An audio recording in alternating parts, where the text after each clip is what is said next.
Hello everyone, welcome back. This is part two of the No Name Gang documentary review, which involved the Hudson Bank Robbery in August the 25th, 1994.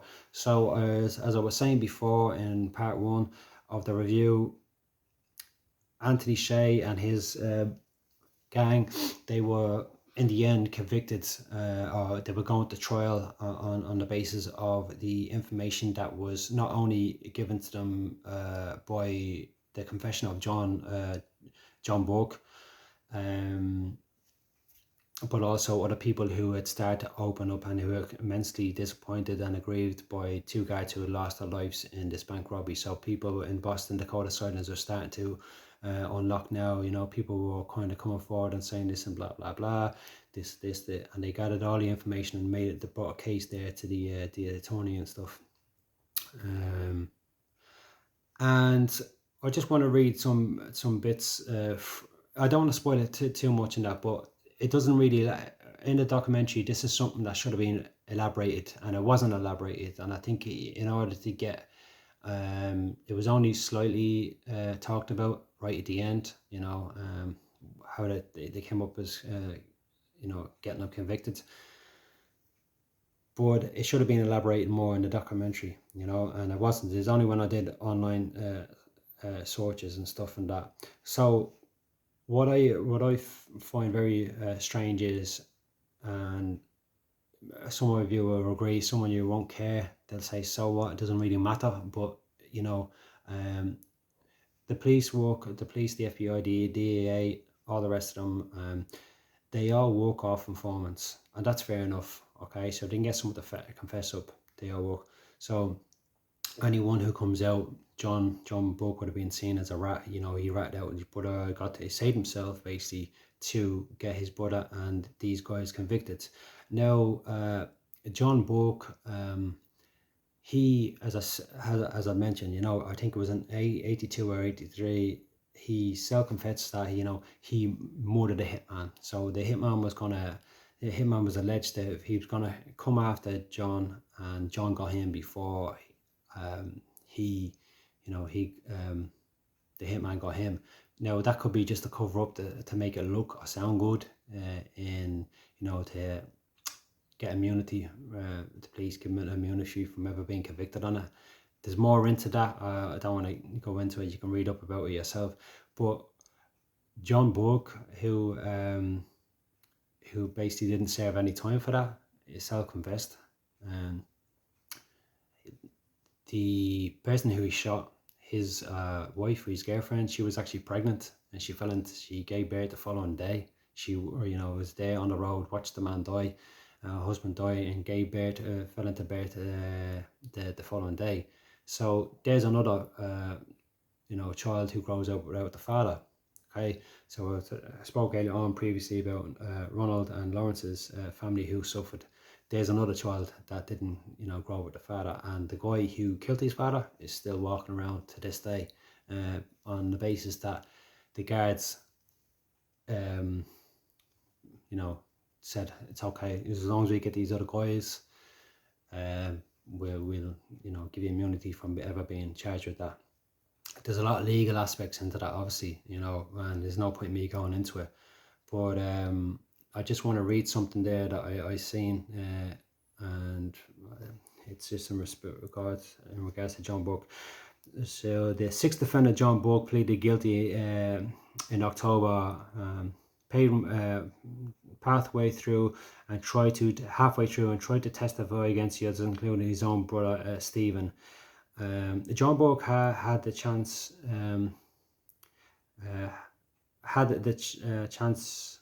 charges of the 1993 armed car robbery in Seabrook dropped. So that would have been another armed robbery that he had, you know, took place in, based on other people's accounts also, dropped. That would have sentenced him to another 20 years, possibly life, on top of the 15 to 20 years prison sentence he was already serving for other crimes. He also got off after an admittance of carrying out a murder in the 1980s. no doubt part of a police deal. Okay, so Stephen Burke's lawyer was quoted as saying, Peter Anderson was quoted, quoted saying he blasted the government more, who dropped the charges, stating he was outraged at the treatment, saying that this isn't somebody who had no prior record and gave them some good information. This is someone who had admitted to 30 armed robberies in the year 1979 alone, not to mention a murder. Okay, that was from Stephen Burke's lawyer. So, you know, it's the police, you know, taking four, putting them in prison, using one, this, that, and the other, just to get these guys convicted. Now, there's so much I want to say about this case, but I don't want to just be going off because you just won't know what I'm talking about, and you'll get lost. So another one was also from the attorney of Michael K. O'Halloran, the attorney Michael Acopino, who represented O'Halloran, accused prosecutors of getting into bed with a manipulative murderer. It's an atrocity. They're basically giving up the store to this guy who already pleaded guilty. So in terms of plea deals and all that kind of stuff, these guys were convicted upon, you know, you've seen that there, self-confessed murderer, self-confessed armed robber who did, you know, 20 in 1 year. Like, that's, you know, the people who suffered in there, they like just, no, you're alright, you won't serve any time on, you know. So he would have been lifed off. And there's another thing, Bill Clinton's at that time, as I stated before, Bill Clinton was going to bring in the 3 strikes and you're out, so he was running for his life at that time.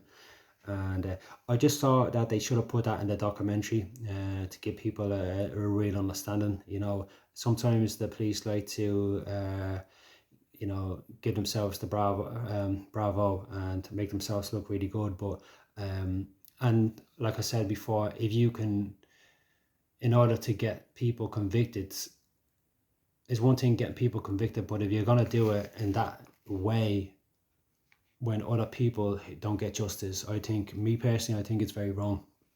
Okay, it's very, very wrong, you know. And they probably didn't have enough at the time and that to get these behind bars, but with the forensics and stuff, I think they probably would, you know what I mean? But that's another thing. So yeah, so what I'm trying to say is, in regards to the documentary, I thought the documentary was very informative. It was a really good documentary, very lengthy, give you a great explanation and that. And it was a really, really good, really, really good documentary, and very well presented, despite the atrocity of these 2 guys losing their lives.